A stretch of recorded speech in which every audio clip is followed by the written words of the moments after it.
Hey folks, this is Crunch Academy again. In the last session, we discussed about neuromuscular transmission or neuromuscular junction, how information is being passed from the nerves to the muscles, and we also ended the session saying that when the impulse is transferred, the muscles contract. Right. Today we'll dig deep into the physiology of muscle contraction. How are these muscles contracting? And before we move on to this, we need to learn about the structure of skeletal muscles. So hang on tight, we are going to learn something much more interesting. Okay, seeing the board, you can see there are a lot of figures, and make sure that you are well aware of these figures because they are important. Okay, so now consider this to be our muscle. Okay, consider this to be your biceps or muscle or what, muscle of some kind. Okay, this is a skeletal muscle. Okay, and we said that skeletal muscles are the one that we are able to control voluntarily or we are able to control willfully. Okay, I am taking a transverse section of this muscle belly. Transverse means I am cutting it this way. Okay, I am looking from the top. Okay, so when I cut it in the transverse section and when I look it looks like this, somewhat this, like this. Okay, now you can see two layers here, right? So the layer that is covering the muscle bundle from the outside is referred to as our epimysium. Okay, it's just a connective tissue layer covering the outside of the muscle belly. Okay, now when we cut and look through the transverse section, we can see a lot of bundles that are arranged within it. These bundles are called fascicles. They are called fascicles, or simply they mean muscle bundles. Okay, they are not the exact muscle fibers we are speaking about. They are the muscle bundles. Inside these muscle bundles, you can see a lot of dotted structure. Right. This dotted structure, when I zoom them, it becomes like this. This is the exact muscle fiber or myocyte. Okay, muscle fiber is also referred to as myocyte or muscle cell. Okay, this is our function unit of the basic unit of our muscle. Okay, a group of this is a single muscle fiber. A group of muscle fibers form a muscle bundle or a muscle fascicle, and these fascicles together form the muscle belly. Okay, like the muscle bundle has a outer covering called the epimysium, these fascicles also have a covering, as you can see, and this covering is referred to as perimysium. Okay, and similarly, when I take an individual muscle fiber, it also has a covering. Okay, and that is referred to as endomysium. Okay, so the covering of the entire muscle belly is referred to as epimysium. Epi means outermost. Then comes our perimysium, which is the covering of the muscle fascicles, and then comes the endomysium, which is the covering of the muscle fiber. Okay, now we take this single muscle fiber and we zoom into this. Okay, now you can see something that is too much complicated, but hang on tight and make sure that this thing is simplified to you. Okay, this is the basic structural unit of a skeletal muscle fiber. Okay, so do you guys notice these zigzag lines running in the muscle fiber? This is referred to as the Z line or Z line or the Z disc. Okay, and everything in this muscle fiber is made up of proteins. Okay, so this Z line or Z disc is also made up of proteins. Now you see a thick rectangle shaped protein in this muscle fiber, right? This is referred to as the thick filament. It actually appears colored or much more darker in shade. Okay, I haven't done so because you won't be able to see the different proteins present in this thick filament. Okay, it actually appears colored or a little more darker in tone. Okay, so this is the thick filament. This is the thick filament. Okay, so you will be wondering if there is thick filament, there might be a thin filament. You are right, there is a thin filament, but we'll talk about it a little bit later. Okay, first let us complete this. Now, you can see this thick filament. Okay, if it is just simply, it won't stay in the muscle fiber in its position without any support. It needs some support, it needs some anchoring. Okay, and that anchoring is provided by certain proteins. This thick filament is attached to the Z line with the help of a Y-shaped protein, as you can see. Okay, this Y-shaped protein. This Y-shaped protein is referred to as Titin. Okay, it helps to anchor the thick ends of the thick filament to the Z disc. So this is Titin, this is Titin. So you might be wondering what is the diamond shape in between this. Okay, I'll show you. Through the middle of the thick filament, there runs a protein. Okay, and that protein is in the shape of a line, and thus it is referred to as the M line.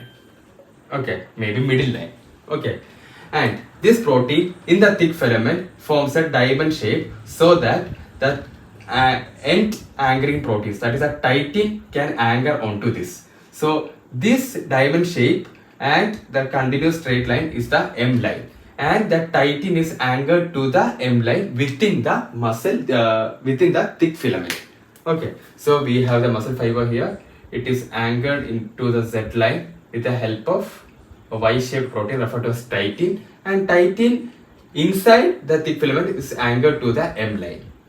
Okay, so this is how our thick filament stays in place. And why is this anchoring necessary? Because in the further sessions you will understand that the muscle fiber, when undergoes contraction, these thick filaments and the thin filaments are the ones that are involved in actual contraction, and thus for them to stay in place, these anchoring proteins are important. Okay, now we learn a few terms. The portion of the muscle fiber in between two Z lines, okay, in between two Z lines is referred to as sarcomere, and it is referred to as the functional unit of muscle contraction. Sarcomere is the portion of the muscle fiber or myocyte in between two Z lines. Okay, now the portion of the thick filament, if I trace it down, okay, if I trace this thick filament down,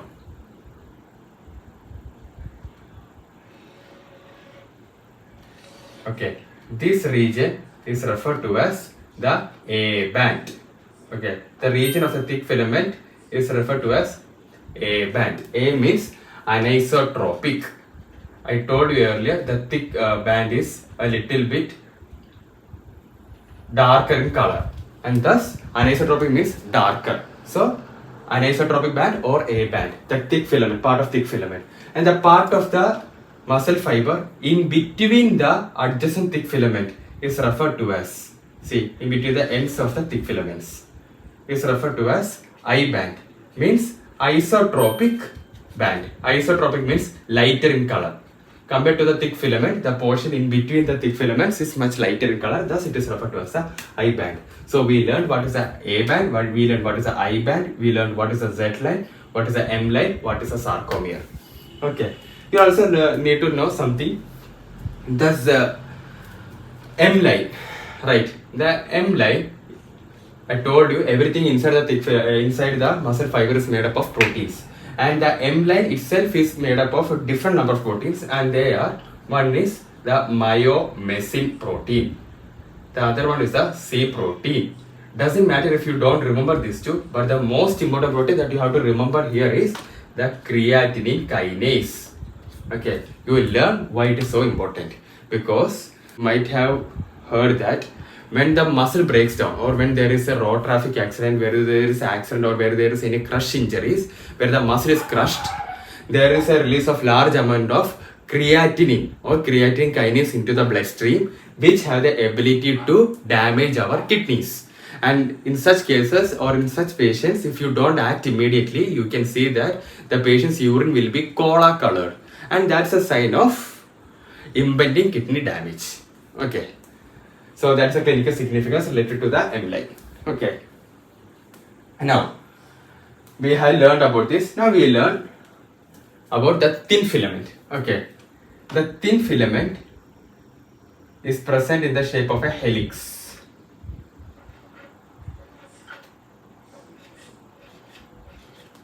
Okay, this is the thin filament and it is made up of different proteins. Okay, for you to have a better understanding, I have zoomed this thin filament like this. Okay, I hope it is clear.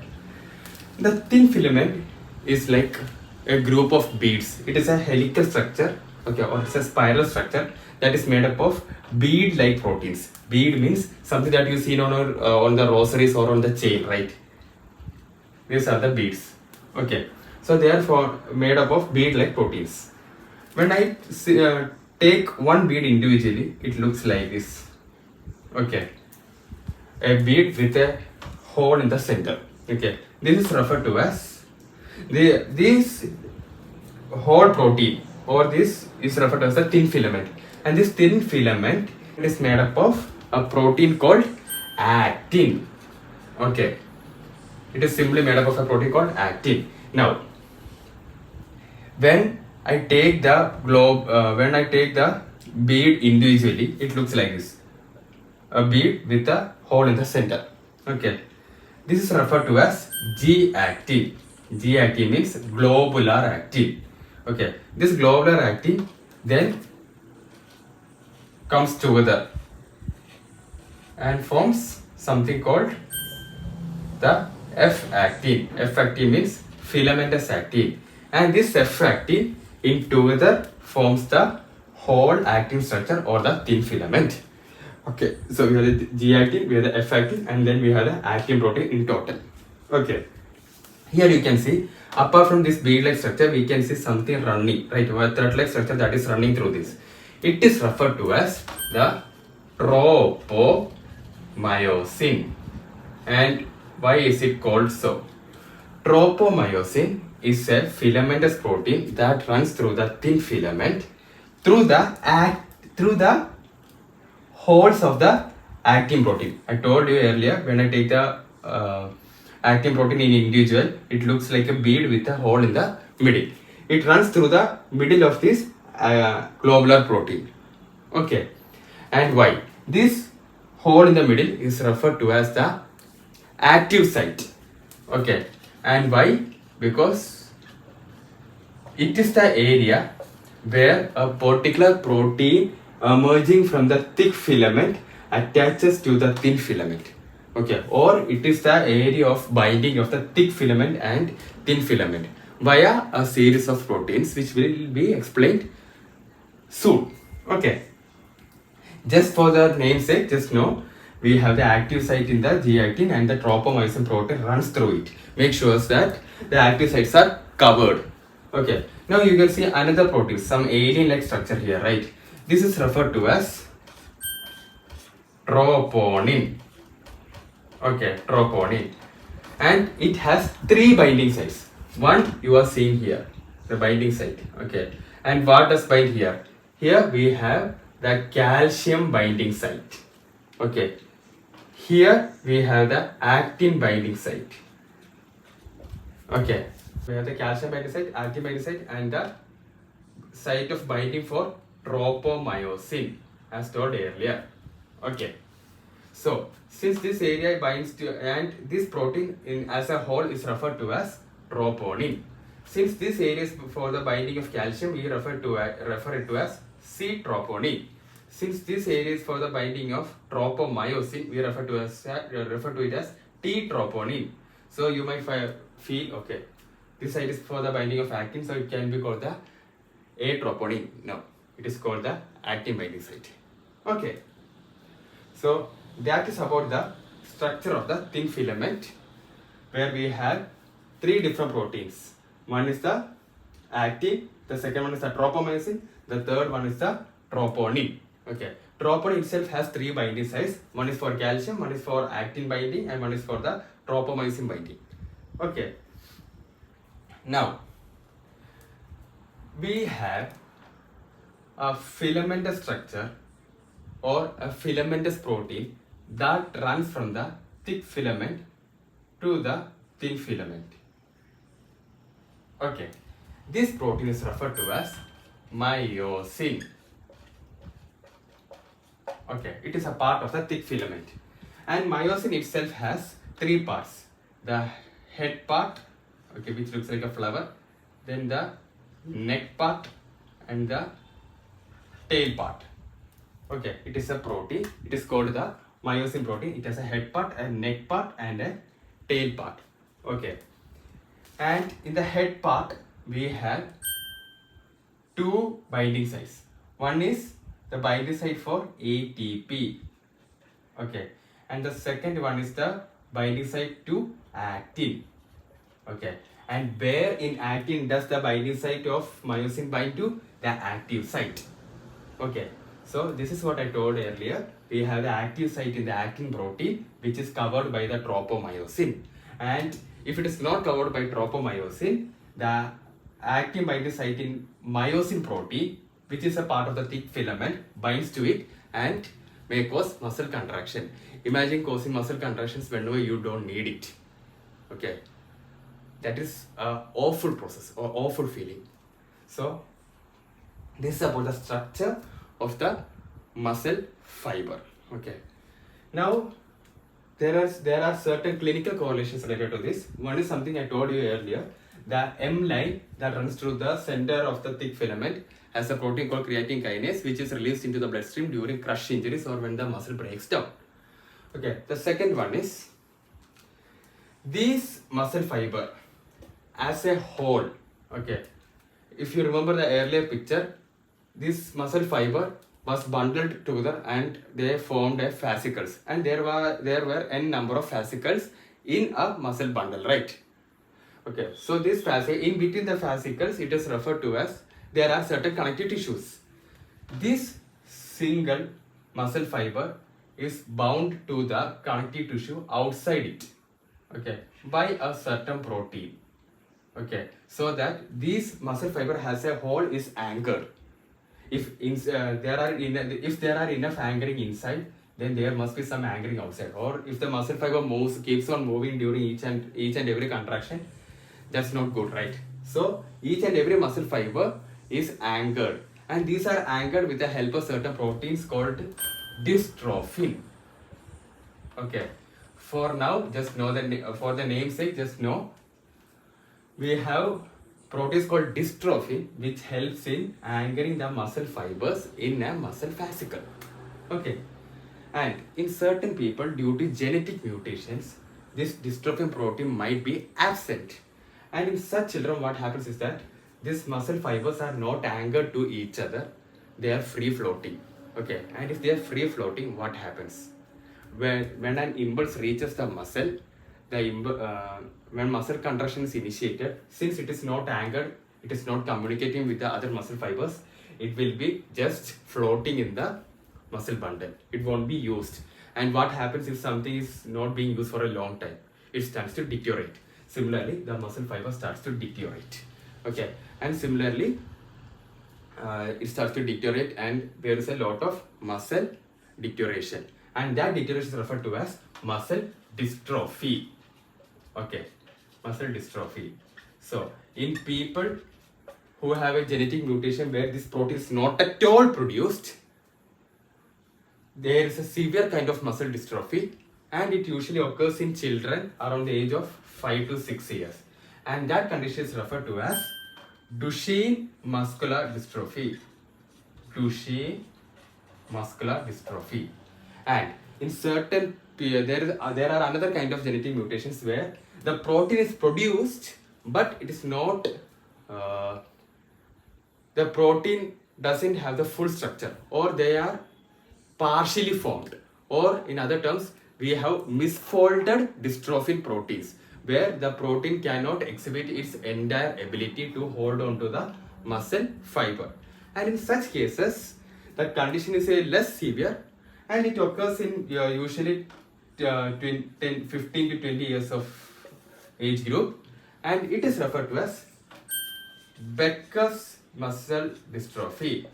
Beckers muscle dystrophy. So you have the Duchenne muscle dystrophy and the Beckers muscle dystrophy, muscular dystrophy, associated with the structure of the muscles. Okay, and you can also keep in your mind about the creatine kinase. So that's about the structure of muscle fibers. In the next session, we'll be learning how muscle contraction happens. because without knowing this structure you cannot enter into it, and that's why I chose to explain the structure of a muscle today. Okay, and it is not a simple, it is a skeletal muscle. We are talking about skeletal muscle. Okay, thank you and have a nice day. Make sure that you watch the previous videos so that you clear your concepts, and that's the way I am putting the videos. Okay, so make sure that you clear your concepts and then watch the next videos. Okay, if you have any doubt, let me know it in the comments. Please do subscribe and please do support us, and see you later.